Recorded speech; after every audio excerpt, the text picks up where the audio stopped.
Michael Wilbon back here on the show. How are you, Michael?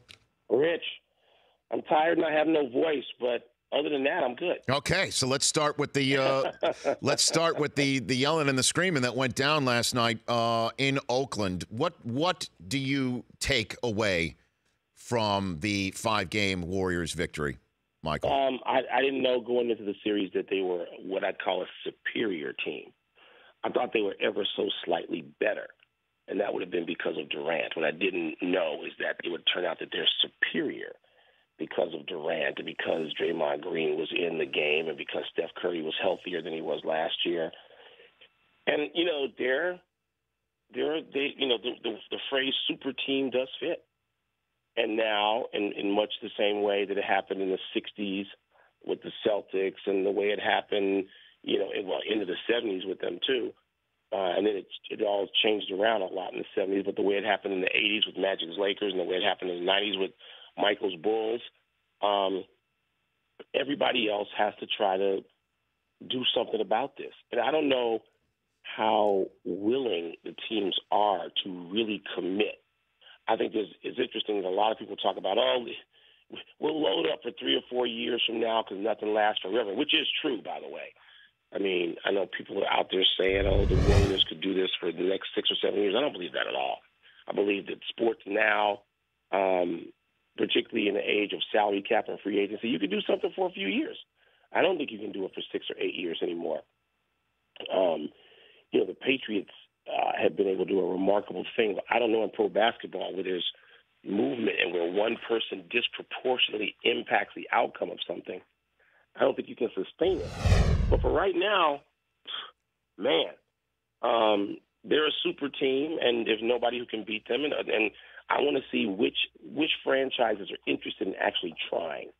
Who wants to try to win? Who wants to try to beat them, and who's going to put a plan in place? Well, in that, Michael, I mean, obviously the Cavs would have to be the one to try because you've got LeBron and you've got him still in that window where he is a superlative player based on the numbers that we saw, despite the finals loss. The question is, what does that mean? It's not like, to use the NFL way of doing things, you can't build through the draft because you're not going to take some 18, 19-year-old kid and stick him with LeBron unless he's Magic Johnson and put him out there. So what is the way to building to try and compete with the Golden State Warriors right now? I don't think Cleveland. I wake up this morning thinking something completely different in Cleveland. They got some major questions. First of all, who's going to build? David Griffin, who gets no credit as general manager, is a superior general manager, and he's been a great executive for multiple teams. So he's a free agent. He may leave. So who would even be doing it? We got to start there. Is the owner willing to pay that much more into the luxury tax for a year, not knowing what LeBron is going to do? I mean, could they sign LeBron to an extension? I guess I don't know all the new rules off the top of my head, but do we really think LeBron's going to do that with Cleveland? Or what would Cleveland be willing to do? How dramatic a move do they want to make? You want to trade Kyrie Irving for Chris Paul or try to? I mean, because if you're LeBron, you're not worried about what's going to happen because you're trading up in years. And what's going to happen because Kyrie's only 24 and he's got more time. LeBron doesn't need time. He needs to win now. So what are they going to do? What are the Cavaliers? That's a move. Would Chris Paul be interested in coming to play with LeBron James in Cleveland instead of letting LeBron look lovingly toward Los Angeles after this time next year? So a big part of this is, what does Cleveland want to do? What are they committed to? Are they going to say we've been to the finals 3 times and we won one and that's that? I mean, all these things are on the table. Remember, they got free agents, the support players, Korver, Darren Williams. They got guys with opt-outs. Kyrie's one of them.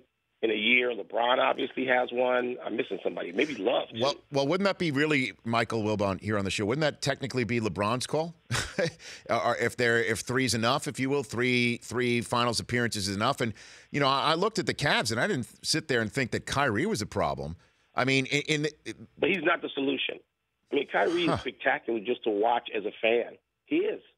He's spectacular.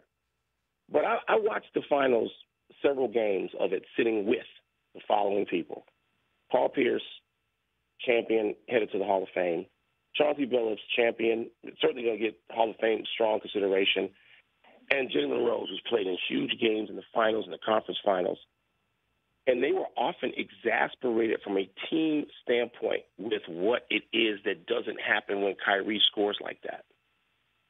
It's like watching a game with Magic Johnson, and you're sitting there, and he's looking at something else totally different from the wonder of finishing at the rim, which Kyrie Irving can do, as well as anyone who has ever played. It's spectacular. But when LeBron James says in the month of March he needs a playmaker, what should that have told us? He didn't have another one on the team. And they couldn't win. Golden State has 5 of them. Guys who can all get 8 or 10 assists on a given night. They don't do it every night, but they can. That's not what he does. That's what Chris Paul does. Chris Paul is a superior playmaker. Still one of the 2 or 3 best in the league. So what are we talking about in terms of commitment? It is LeBron's call. Does LeBron want to stay? What's Cleveland going to commit to if LeBron James says to Dan Gilbert, I'm really thinking about this L.A. thing where I'm building this $20 million house? What's Dan Gilbert going to say? Are you going to saddle up with a bunch of other guys and pay into the luxury tax? I mean, there's a lot to be determined. A lot to be determined, and we don't. And LeBron said last night, listen to his first quote, I got to sit down for a while and figure this thing out. That's what he said. To the nation, post-game, first thought. He took a deep breath. Because somebody said basically they asked him sort of that question, not as direct. And that's what he said. And that's we saw for a moment that LeBron is just turning over in his head. My God, a lot just happened. I just lost the final series in which I averaged, a triple freaking double. No one's done it. No one's done it. He averaged a triple double, and they couldn't win. They couldn't get close to winning the series. So, Michael, when it all comes down to it, if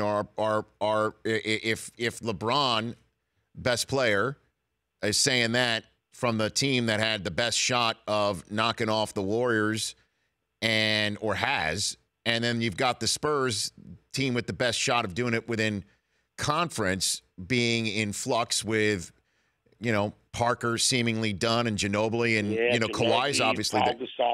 Right. Yeah. So the question is our poll question today is the Warriors winning good for the NBA, yes or no? How do you respond? Yes. That's not even an issue.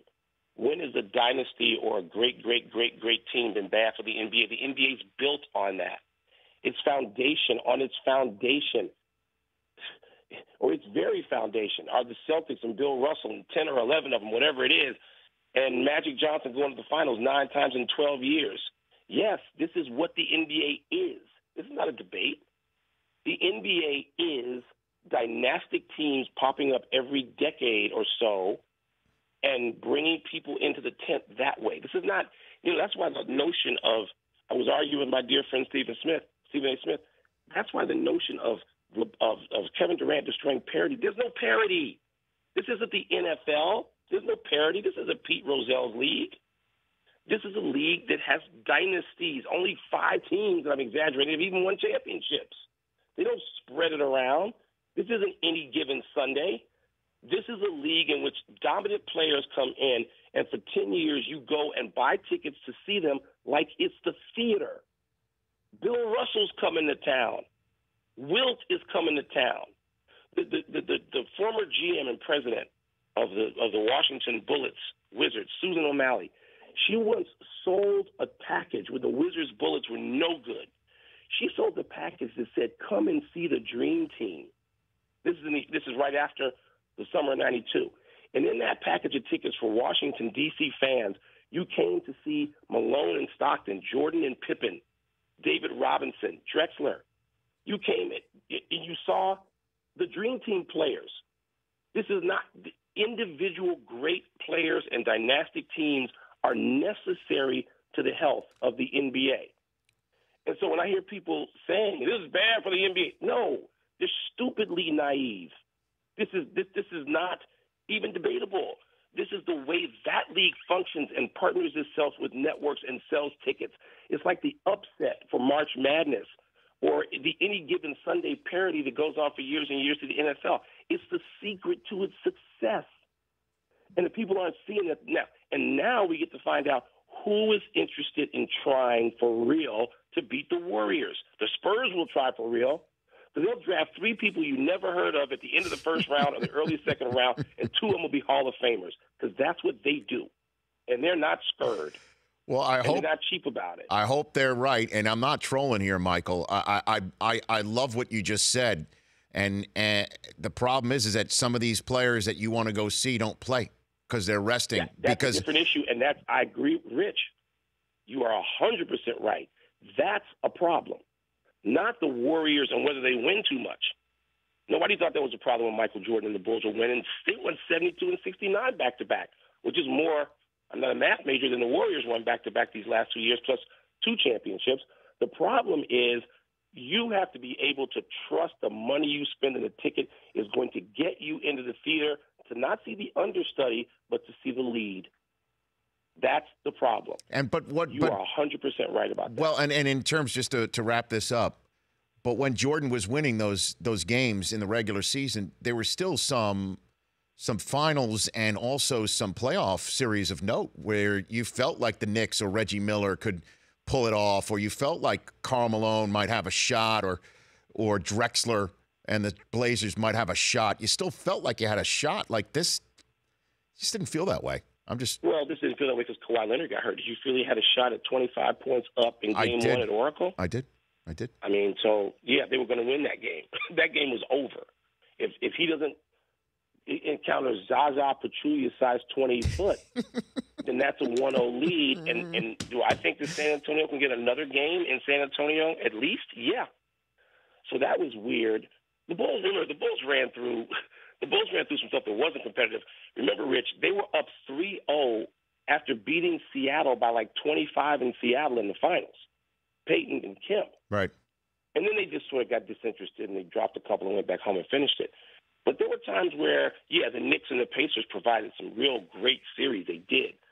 And it's better when the league has 5 or 6 teams, 6 or 7 teams that can threaten, not 3. This year, it was really 4. You had 3 in the West, and you had, or so you thought in that change, and you had Cleveland. That's all you really had because Boston and Washington weren't real viable threats yet. So, yes, 3 is too few. Michael. But it's never more than 6 or 7 in the history of the league. Michael, love your perspective. Say hi to Tony. Travel safe. Get that voice back, and I look forward to our next chat already. Thanks. Rich, I got to get it back so I can scream at Tony. Love it. Tell him I said hi. Thanks, man. You got it. Appreciate it. It's Mike Wilbon. The Rich Eisen Show. Weekdays at noon Eastern on radio stations across the country and audience. If you like that video, be sure to download our app, and I'll be sure to move Week 6 games to Saturday for that wedding you have to go to.